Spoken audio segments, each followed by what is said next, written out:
हरे कृष्णा कृष्णा कृष्णा हरे हरे, हरे राम राम राम हरे हरे। नमो विष्णुपादाय कृष्णपृष्ठाय भूतले श्रीमते भक्तिवेदांत स्वामी नामिने। नमस्ते सारस्वतदेवे गौरवाणी प्रचारिणे निर्विशेष शून्यवादी पाश्चात्यदेशधारिणे।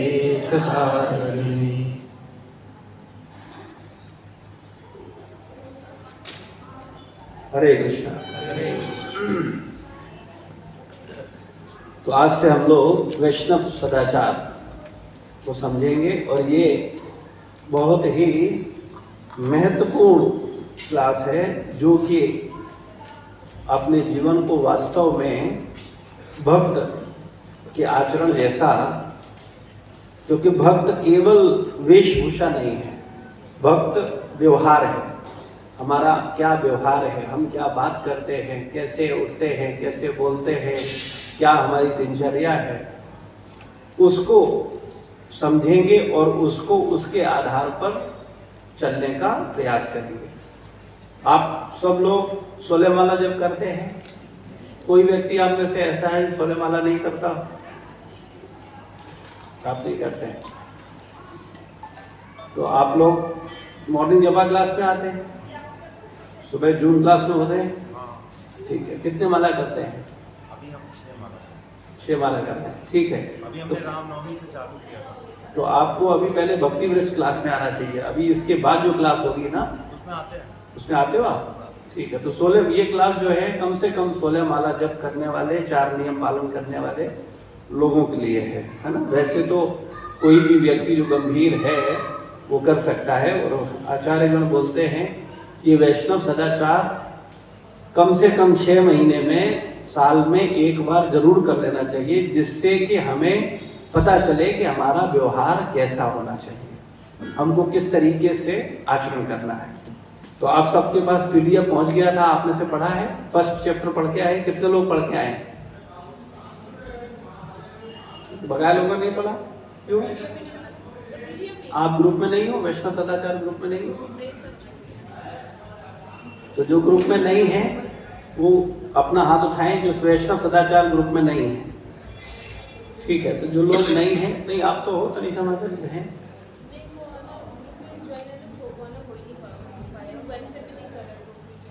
नहीं देखो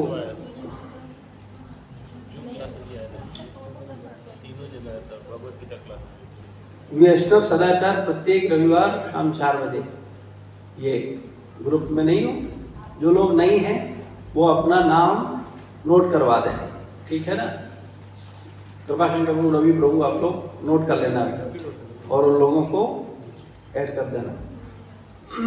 तो हम लोग आज की शुरुआत करते हैं वैष्णव सदाचार का महत्व।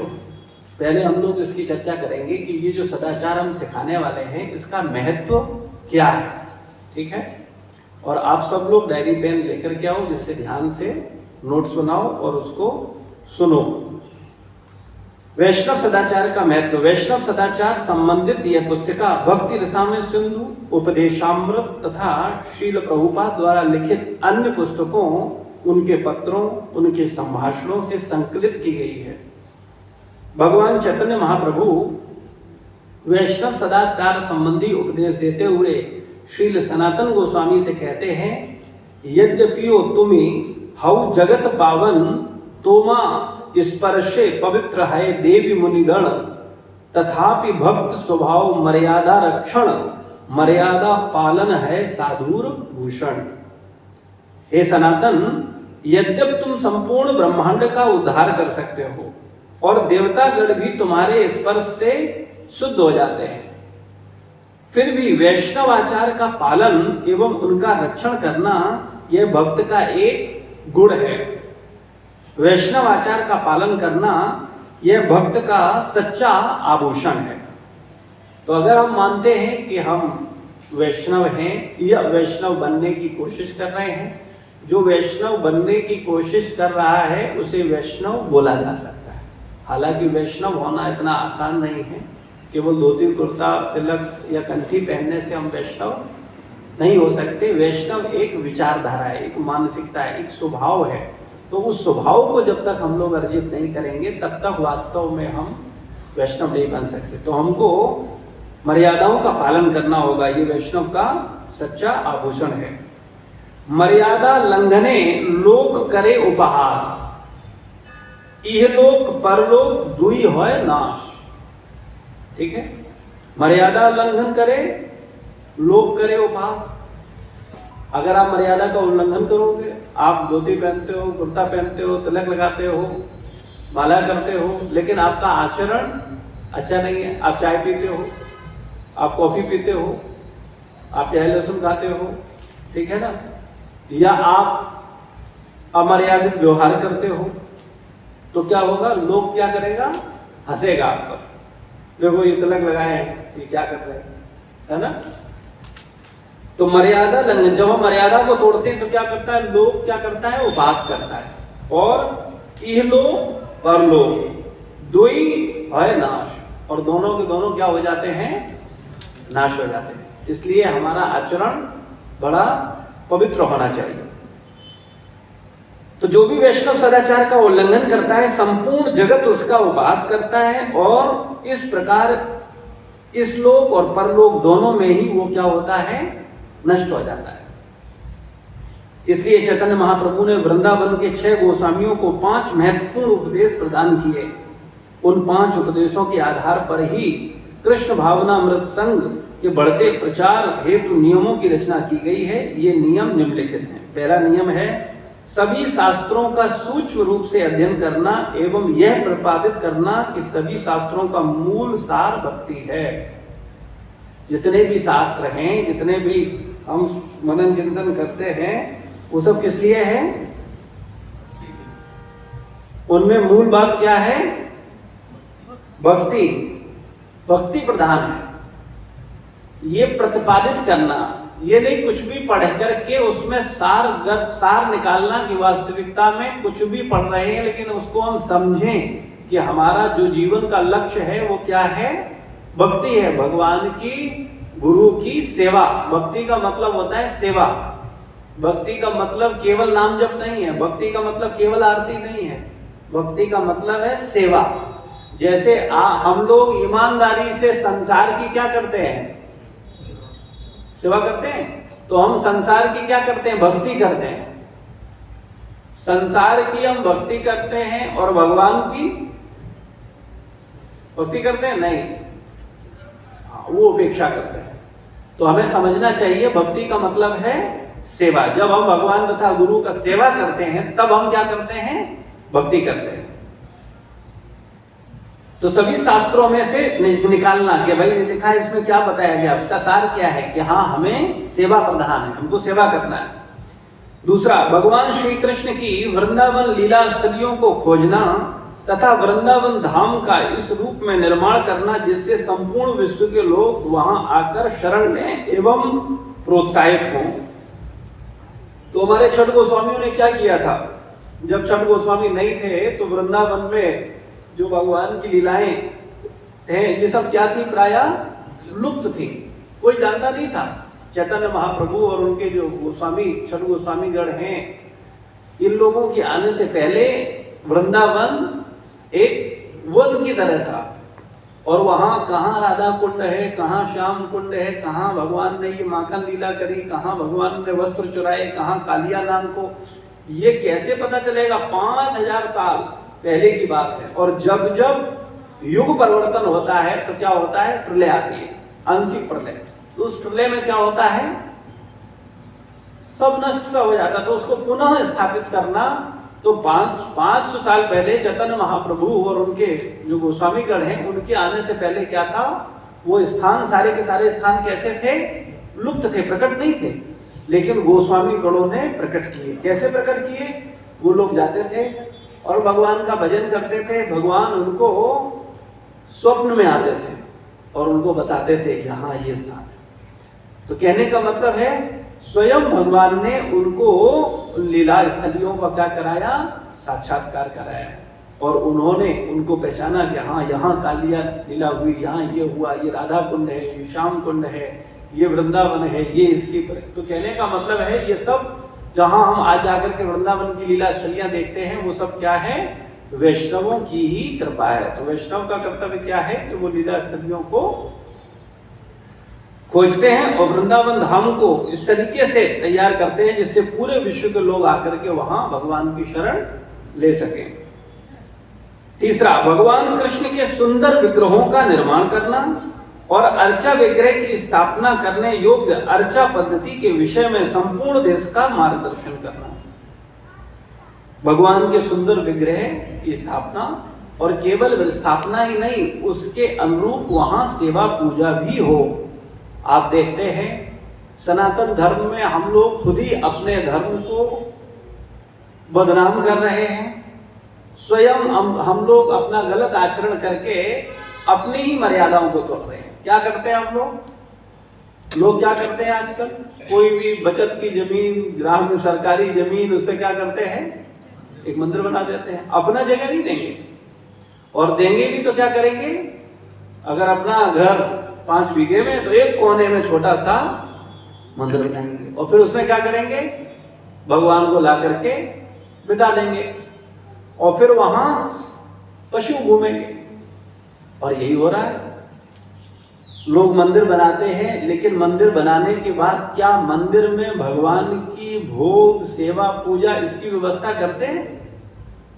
कितने ऐसे मंदिर हैं आप देखो जहां प्रॉपर भगवान का 5 बार भोग लग रहा हो, प्रॉपर अष्टकालीन सेवा चल रही हो। कैसे हैं, केवल विरले प्राचीन मंदिर हैं, उनको छोड़ दें तो उसके अलावा आज हम लोगों को ये देखने को नहीं मिलता है। लेकिन प्रभुपाद जी की कृपा से जो और भक्ति सिद्धांत सरस्वती महाराज ने 64 गौड़ी मठों की स्थापना करी, उनमें आज भी क्या हो रहा है, भगवान की सेवा पूजा चल रही है। और वहीं से प्रभुपाद जी आकर के प्रभुपाद जी ने जब स्थापना करी मंदिरों की, तो आज उनके जो मंदिर हैं वहां पर भी आपको प्रॉपर भगवान की सेवा पूजा देखने को मिलती है। तो भगवान की अर्चा विग्रहों का निर्माण करना और उनकी स्थापना करके जो अर्चा पद्धति है उस पद्धति के अनुसार भगवान की सेवा करना, ये क्या है,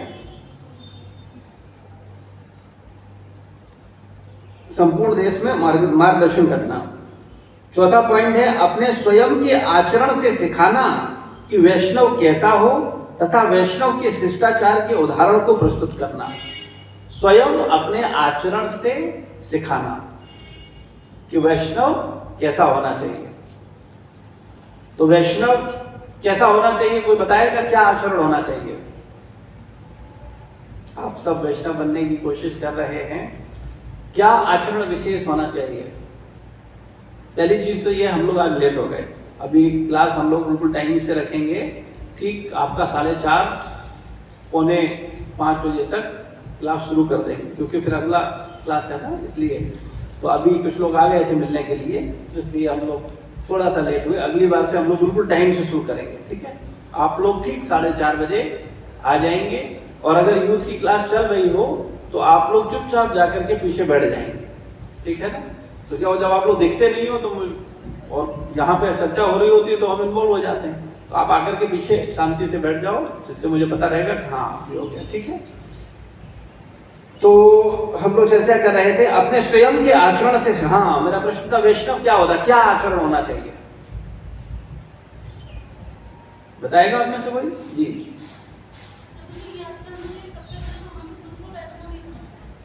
वेरी गुड, वेरी गुड। हाँ, सबसे पहले अपने को विनम्र होना कि हम वैष्णव नहीं हैं और सब वैष्णव हैं, हम बुरे हैं और सब अच्छे हैं। पहला भाव, जब ये भाव होगा तब हम सबको क्या कर पाएंगे, रिस्पेक्ट दे पाएंगे। और अगर ये भाव नहीं होगा तो फिर हम क्या करेंगे? लेकिन हाँ, एक सिद्धांत और बहुत जरूरी है जो समझना बहुत आवश्यक है। हमको अपने को सबसे निम्न मानना है, सबको श्रेष्ठ मानना है, लेकिन सबको श्रेष्ठ मान करके सबको आदर करना है, सबकी सुनना नहीं है, फिर कंफ्यूज हो जाएंगे। अपने को सबसे क्या मानना है? निम्न मानना है।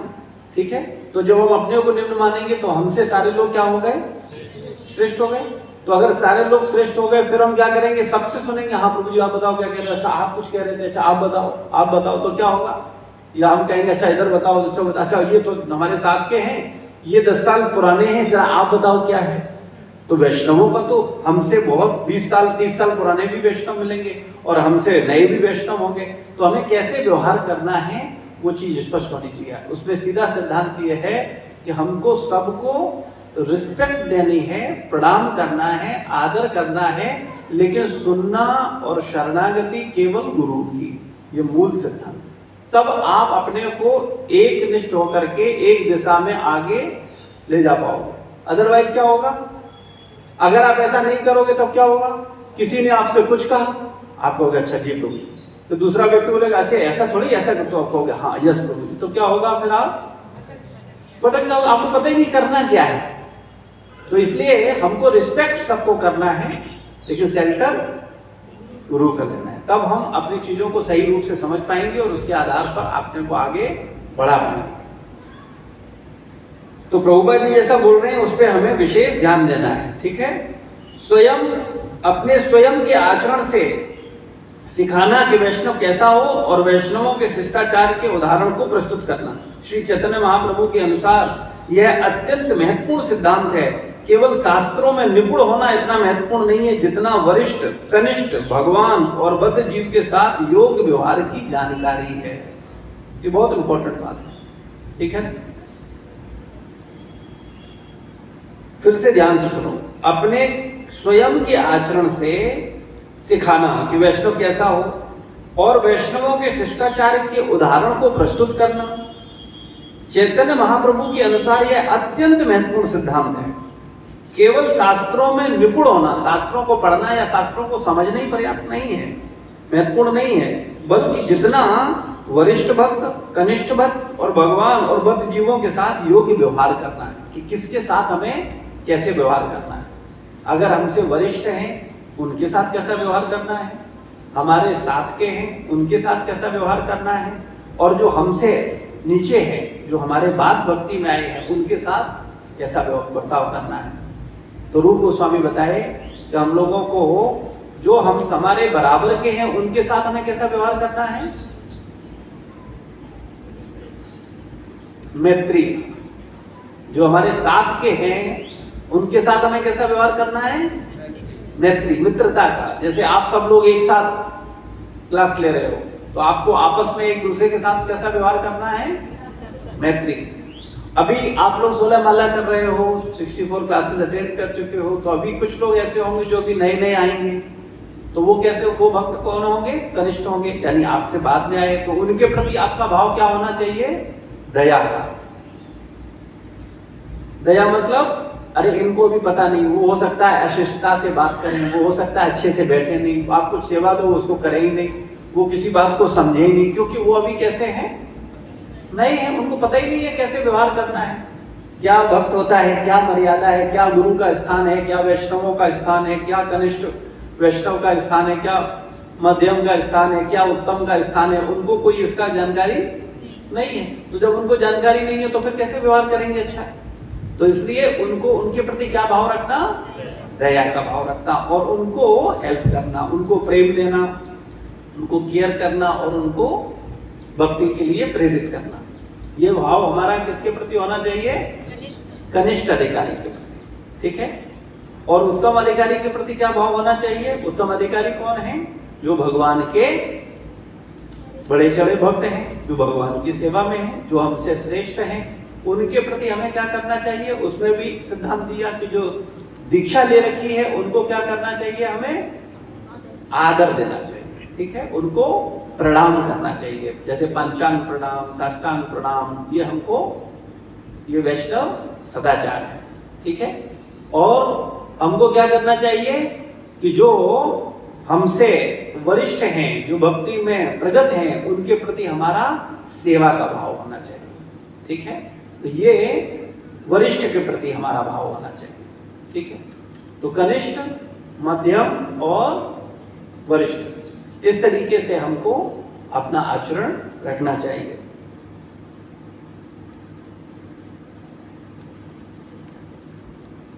अपनी रचनाओं एवं उदाहरण से यह दिखाना कि एक वैरागी का जीवन कैसा होना चाहिए, और अपनी रचनाओं, अपने आचरण और अपने उदाहरण के द्वारा दिखाना कि वैरागी यानी जो विरक्त है। विरक्त का मतलब क्या है?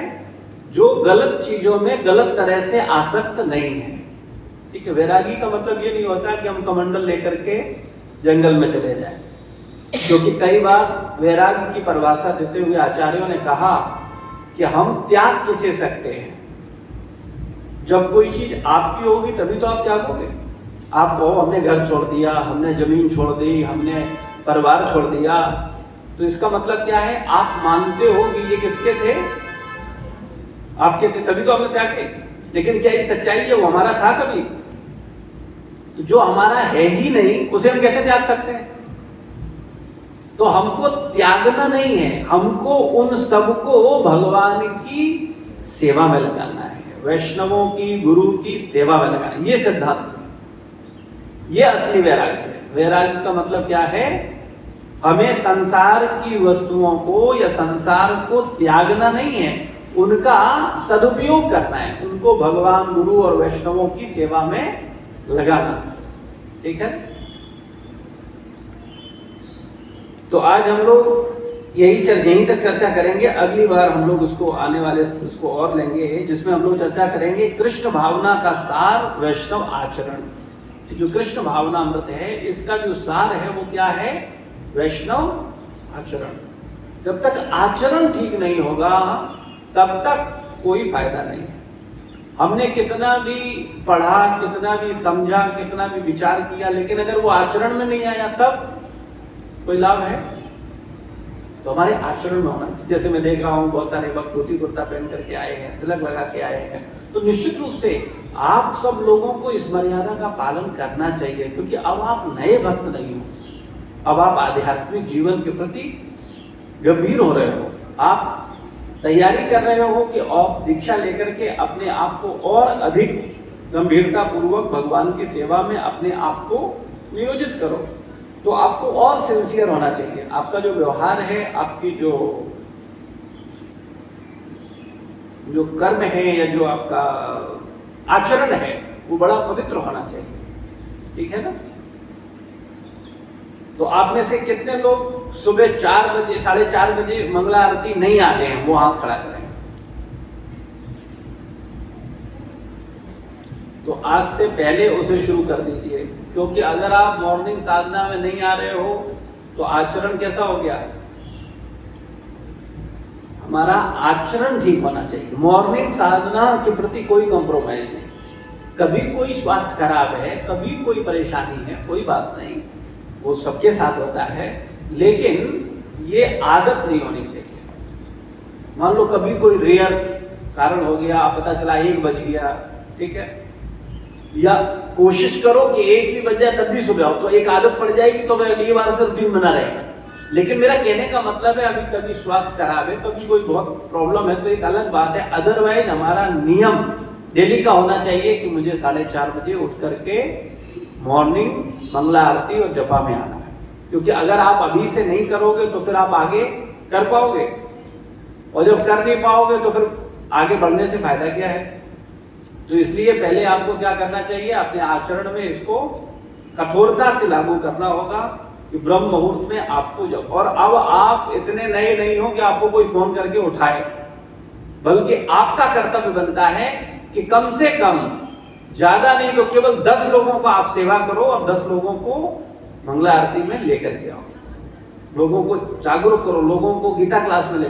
देखो मैं आपको एक बात बता दूं, आप में से जो लोग प्रचार सेवा को गंभीरता से लेंगे वो लोग तो भक्ति में टिकेंगे, और जो लोग प्रचार सेवा को गंभीरता से नहीं लेंगे वो धीरे धीरे खत्म हो जाएंगे, चाहे भले ही दीक्षा ले लें। क्योंकि अगर आप सेवा में नहीं हो तो आप फिर एक्टिव नहीं रहोगे, आप मन आएगा आप सोओगे, आप जो मन आएगा करोगे, अच्छा कौन आपको देख रहा। लेकिन जब आप प्रचार करते हो तब क्या होता है? जो प्रचारक होता है उस पर वरिष्ठ भक्त की भी नजर होती है, कौन, अच्छा हाँ ये सेवा कर रहा है, ये प्रचार कर रहा है, हाँ क्या हुआ तुम्हारा, क्या हुआ तुम्हारे साथ, कौन भक्त आ रहे थे उनका क्या हुआ। तो उस भक्त को वरिष्ठ भक्त भी क्या करते हैं, उसको ध्यान रखते हैं। क्यों? क्योंकि वो केवल स्वार्थी नहीं है, वो अपने लिए नहीं जी रहा है, वो अपने साथ साथ अन्यों का भी भला करने का प्रयास कर रहा है। तो इससे फायदा क्या होता है कि वो गुरुजनों की नजर में आता है, ठीक है।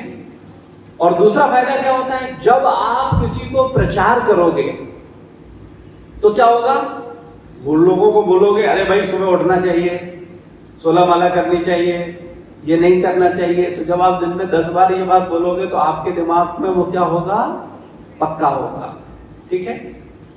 तो ये बिल्कुल एक कड़ी हो गई। इधर हम मान लो हमारी स्थिति ये है, ये हम ऊपर की कड़ी से जुड़ गए अपने वरिष्ठ भक्तों की कड़ी से, और यहां हम हैं और नीचे आ गए हमसे जूनियर लोग। तो उन लोगों को जब केयर करोगे, किसी को आप ऊपर खींचते हो तो कब खींच पाते हो, जब आप एक कदम ऊपर होते हो, तभी तो आप किसी को खींच पाते हो। आप नीचे हो तो दूसरे को ऊपर खींच पाओगे। तो आपको किसी को खींचने के लिए क्या करना होगा, अपना एक कदम ऊपर बढ़ाना होगा। तो इसलिए प्रचार सेवा को गंभीरता से लो।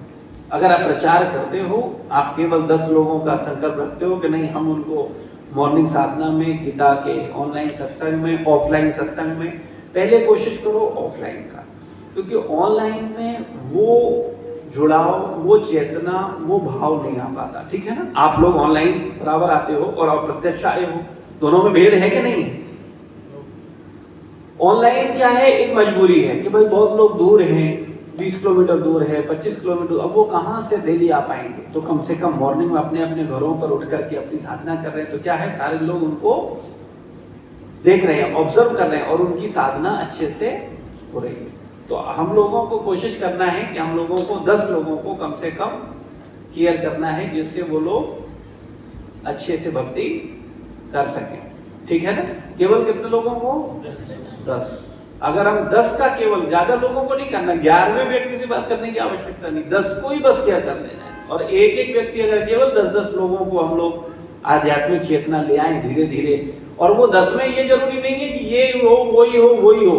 मैंने 10 की बात कही है, मैंने ये नहीं कहा कि ये ऐसा नहीं है। कोई भी 10 जो नहीं, जो सुनना चाहता है वो, जो नहीं सुनना चाहता उसे छोड़ो, उस पर टाइम खराब मत करो।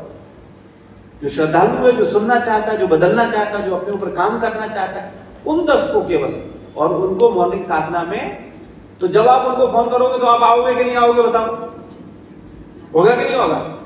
और अगर आप नहीं फोन करोगे किसी को, तब आप खुद भी नहीं आ पाओगे। और जब आप किसी को सेवा नहीं करोगे तो ऊपर भी ध्यान हो सकता है न जाए, करे कौन भक्त, बहुत लोग आते हैं। देखो एक बड़ी महत्वपूर्ण बात है, मैं आप सबको ये बात बोलना चाहूंगा, हम भगवान का दर्शन करने आते हैं, ठीक है, हम भगवान की सेवा करने आते हैं, हम गुरु को सेवा करने आते हैं, हम गुरुजनों का दर्शन करने आते हैं, लेकिन वो हमारा दर्शन करें वो ज्यादा इंपॉर्टेंट है, ना कि हम दर्शन करें। और भगवान दर्शन कब करेंगे,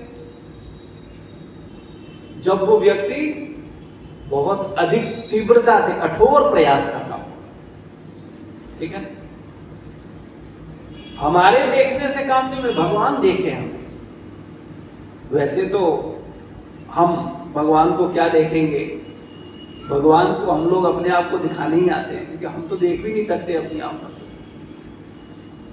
लेकिन मेरे कहने का तात्पर्य यह है कि हमको इतना गंभीर होना चाहिए, हमारा आचरण ऐसा होना चाहिए कि मेरी सेवा, मेरा व्यवहार, मेरा आचरण से मेरे ऊपर नजर जाए भगवान का, गुरु का, कि हाँ ये भक्त सिंसियर है, ये बहुत सिंसियर है, ये अच्छा है। तब आप अपने को भीड़ से अलग मांगो, तब आप अपने को आगे मांगो। तो इस तरीके से हमको क्या करना होगा, प्रयास करना होगा। आप देखते हो कुछ भक्त नए नए आते हैं और वो अपनी सेवाओं द्वारा, अपनी सरल व्यवहार द्वारा, अपने पवित्र आचरण के द्वारा गुरु के हृदय में स्थान बना लेते हैं। और बहुत से लोग 10 साल आते रहते हैं, 20 साल आते रहते हैं, उनका नाम भी नहीं गुरु जानते। तो क्या ये मेरी जीवन की सिद्धि हुई? तो इसलिए हमको बहुत ध्यान से ये समझना होगा कि मेरा आचरण, मेरा व्यवहार ऐसा हो कि वास्तविकता में मेरे ऊपर कम से कम गुरु का नजर जाए, हाँ ये अच्छा भक्त है, ये अच्छा कर रहा है, ये सिंसियर है, इसके अंदर प्रेम है, इसके अंदर भाव है, ये अच्छा करना चाहता है। तो अगर इस तरीके से आप प्रयास करेंगे तो निश्चित रूप से आपका ही कल्याण होगा और आपकी ही प्रगति होगी। देखो, बताना मेरा कर्तव्य है, मानना या न मानना वो आपके ऊपर है। जो मानेगा वो प्रगति करेगा, जो नहीं मानेगा वो प्रगति नहीं कर पाएगा। तो इसलिए मेरा निवेदन है कि हमको प्रचार सेवा को गंभीरता से लेना चाहिए। मैं जानना चाहता हूं आप में से कितने लोग अभी वर्तमान समय में प्रचार सेवा नियमित करते हैं?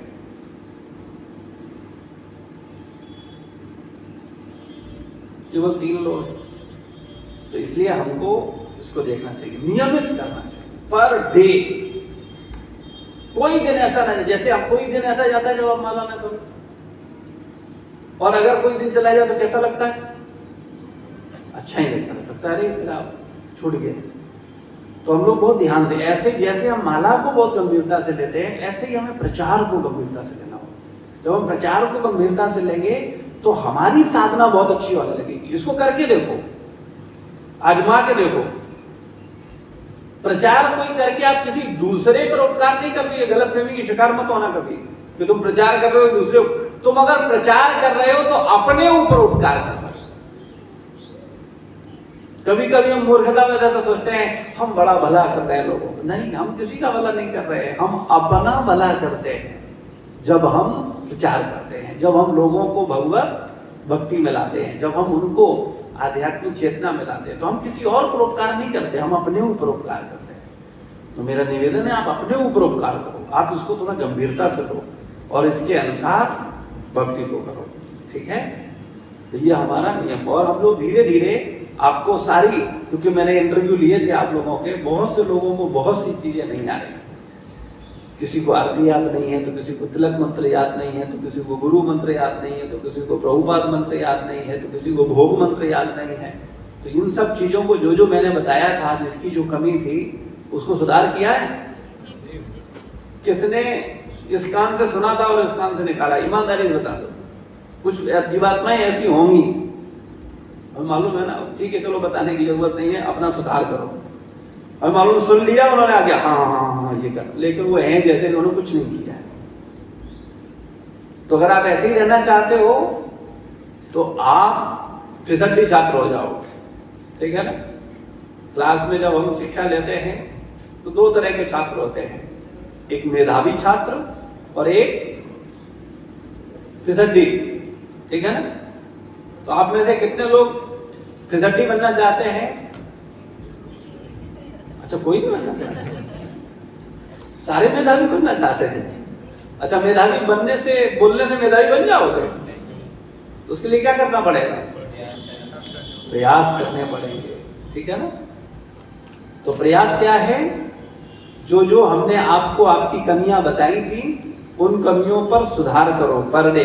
नहीं समझ में आया हो, निसंकोच पूछो, बार बार पूछो, लेकिन उस गलती को सुधारो, ठीक है? जिससे आप एक अच्छे भक्त बन सको। और मंगला आरती, तुलसी आरती उस लय में गाओ जिस लय में सारे मंदिरों में गाई जाती है। जैसे रोज मंगला आरती हो रही है, मैं उससे संतुष्ट नहीं हूं, क्योंकि भक्त लोगों को अभी मंगला आरती गाने ही नहीं आता है। भले ही दीक्षा ले चुके हैं, मंगला आरती उनको याद हो गई है, लेकिन वो गा नहीं पा रहे। क्यों नहीं गा रहे? क्योंकि उन्होंने अभ्यास नहीं किया। तो ये अभ्यास करना होगा।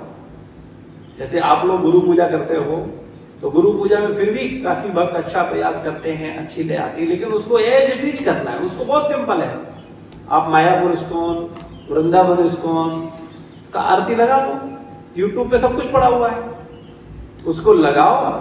पहले वो गाएं, पीछे से आप गाओ, वो गाएं, पीछे से आप गाओ, अभ्यास करो। तब क्या होगा? आप बिल्कुल वैसे ही गाने लगोगे। और प्रत्येक व्यक्ति को करताल बजाना आना चाहिए। जब तक कोई व्यक्ति करताल बजाना नहीं सीखेगा, उसका दीक्षा नहीं होगा, ठीक है? तो सबके पास अपने अपने करताल होने चाहिए, प्रत्येक भक्त के पास, ठीक है।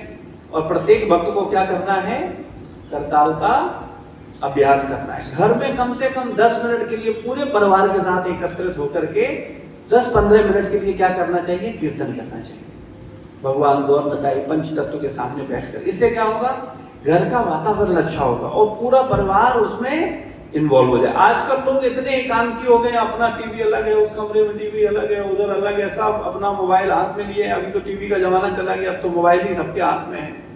टीवी के लिए फिर भी कमरे में जाना पड़ता था, अभी मोबाइल तो बाथरूम में भी साथ रहता है। तो ऐसा स्थिति हो गया कि जहां जाओ वहीं टीवी साथ में है। तो दिन प्रतिदिन समाज का बड़ा हिरास हो रहा है। तो हम लोगों को क्या करना है, थोड़ा अपना आचरण अच्छा करना होगा। और इस क्लास थोड़ी सी आपको सिखाने के लिए रहेगी, तो आपको इस पे खरा उतरना है, ठीक है। और अभी जो इंटरव्यू हुए थे वो आपके बेसिक इंटरव्यू थे। अब हम उसके बाद में जब ये क्लास पूरी हो जाएगी वैष्णव सदाचार, तब हम आप लोगों का फिर एक इंटरव्यू लेंगे। और उसमें जो फेल हो गया उसको 2 साल और इंतजार करना पड़ेगा। उसके बाद उसका क्या होगा, इनिशिएशन होगा। उसके बाद उसका इंटरव्यू नहीं लिया, वो जी नहीं कह सकता नहीं नहीं एक मौका और दे दीजिए, नहीं, उसको मौका दिया जा रहा है। उसको जो पूछना है पूछे, क्योंकि इसीलिए हम आपको डेली एवरी संडे बुलाएंगे और आपको सामने सब कुछ सिखाएंगे।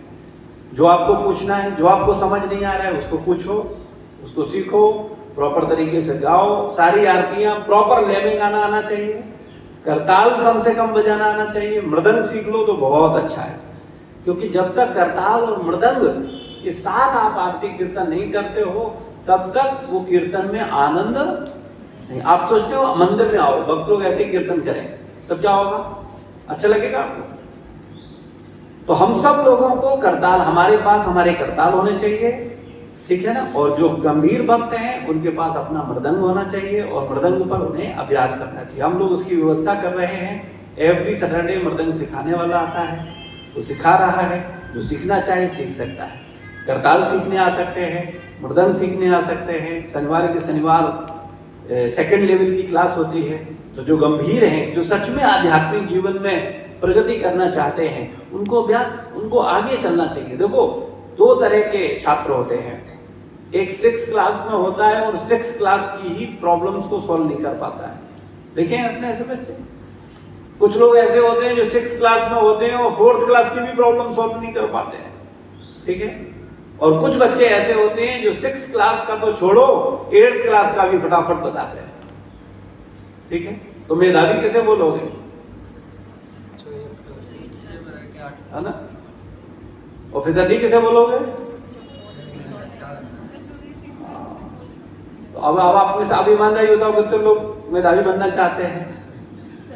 वेरी गुड, ठीक है ना। और कुछ लोगों ने सोचा नहीं हम ऑफिसर डी ठीक है।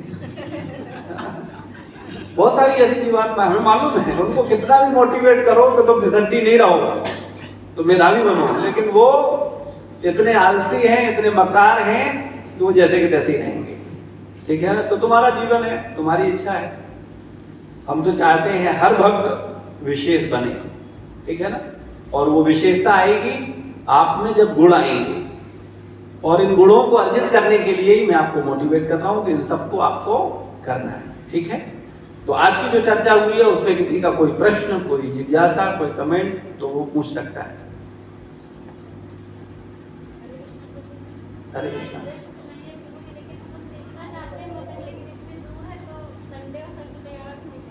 कोई बात नहीं, आप ऑनलाइन सीख सकते हो। आजकल तो इतना आसान हो गया है कि आप एक बार आओ और आकर के अपना YouTube से अभ्यास करो और गाइडेंस में करो। एक वक्त जो सीखने वाला होता है ना, देखो पढ़ने वाले लोग रोड की लाइटों के नीचे पढ़ लेते हैं और IAS बन जाते हैं, होता है ऐसा कि नहीं होता? बशर्ते उनको पढ़ने का ललक होना चाहिए। ऐसे ही आपके अंदर भक्ति का ललक होना चाहिए, भगवान की सेवा का ललक होना चाहिए। अगर आपके अंदर ललक है, आप कुछ भी कर सकते हो, कोई मुश्किल नहीं है। इच्छा करो, अगर इच्छा है और इच्छा के साथ साथ उस स्तर के प्रयास हैं तो सफलता निश्चित मिलेगी। कोई बाधा नहीं बन सकता, बशर्ते आपको ईमानदार बनना है।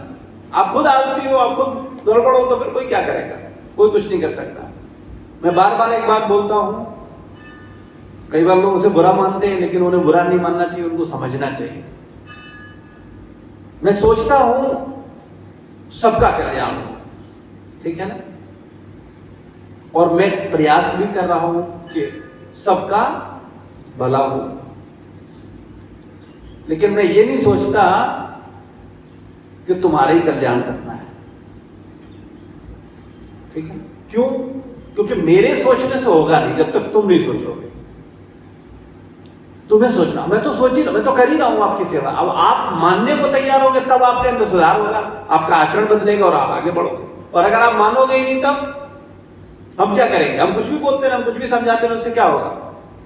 आपके जीवन में दिशा मिलेगी? तो इसलिए आप सब लोग पुराने भक्त हो, गंभीरता पूर्वक श्रवण कर रहे हो, 16 माला जप करते हो, ध्यान पूर्वक भक्ति व्रत की क्लासेस आपने अटेंड करी हैं। अभी आपको वैष्णव एटिकेट्स को अच्छे से करना है, और इसके पूरा होने से पहले आप सबको सारी आरतियां प्रॉपर ले में गाना आना चाहिए। एक एक व्यक्ति को एक एक आरती गवा करके सुनूंगा, और अगर वो नहीं गा पाएगा तो उसको 2 साल के लिए वेट करना पड़ेगा, उसका दीक्षा नहीं होगा, ठीक है। इसलिए अपने को कोई लापरवाही कोताही नहीं बरतना है, बहुत ध्यान पूर्वक आपको अपनी साधना करनी है, ठीक है। और कोई प्रश्न किसी का? ठीक है, अगली बार हम लोग संडे को बिल्कुल राइट टाइम मिलेंगे, ठीक 4:30 बजे, और 4:45 बजे तक हम लोग कीर्तन चलेगा, और 4:45 बजे क्लास शुरू कर देंगे, क्योंकि उसके बाद वाली क्लास फिर भक्तों की करनी है। और आप लोगों में से जिन लोगों ने 64 क्लासेस को गंभीरता से नहीं किया है, तो दोबारा क्लास में ध्यान पूर्वक बैठो। वैसे दोबारा सुनने से नुकसान नहीं हो जाएगा, वैसे कुछ सुन भले लिया लेकिन पता कुछ नहीं है। अगर एक सवाल पूछ देंगे, एक आंसर नहीं दे पाएंगे, फायदा क्या है? तो वैसे तो सुनना चाहिए, लेकिन चलो आपकी इच्छा है, अगर टाइम है, समय निकाल सकते हो तो ध्यान पूर्वक क्लास होती है, अभी क्लास कर रहे हैं, उसको ध्यान पूर्वक श्रवण करो, जिससे कि देखो कुछ भी सुनने से फायदा होने वाला नहीं है जब तक कि वो बात आपके दिमाग में घूमती नहीं है। जब दिमाग में आएगा, जब उस पर विचार होगा, तब क्रियान्वयन होगा। और अगर क्रियान्वयन ही नहीं हुआ, विचार में ही नहीं गई, बस सुना आपने, यहां से सुना यहां से निकाला, तब क्या फायदा हुआ? जितनी देर सुना उतनी देर तो बहुत अच्छा लगा, उतनी देर लगा आपको हाँ बात तो सही है, यही सब कुछ सत्य है, यही ठीक है। लेकिन अगर वो दिमाग में घूमा नहीं तो फिर आचरण में आएगा नहीं, और वो आनंद केवल 1 घंटे का आनंद जितनी देर सुन रहे हो उतनी देर होकर के रह जाएगा, और आपके आचरण में कोई विशेष बदलाव नहीं आएगा। तो इसलिए उसको आप बार बार मनन करो। इसीलिए मैं बोलता हूं एक लेक्चर को कम से कम 4 बार सुनो। लेकिन आप लोगों का प्रॉब्लम ये है, आप सोचते हो कि आप मेहनत ज्यादा करो और हम मेहनत कम करेंगे, ठीक है। हम जितनी मेहनत कर रहे हैं उससे आपको मेहनत 4 गुनी करनी चाहिए कि नहीं करनी चाहिए?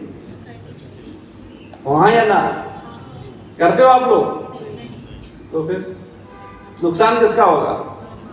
आपका ही होगा।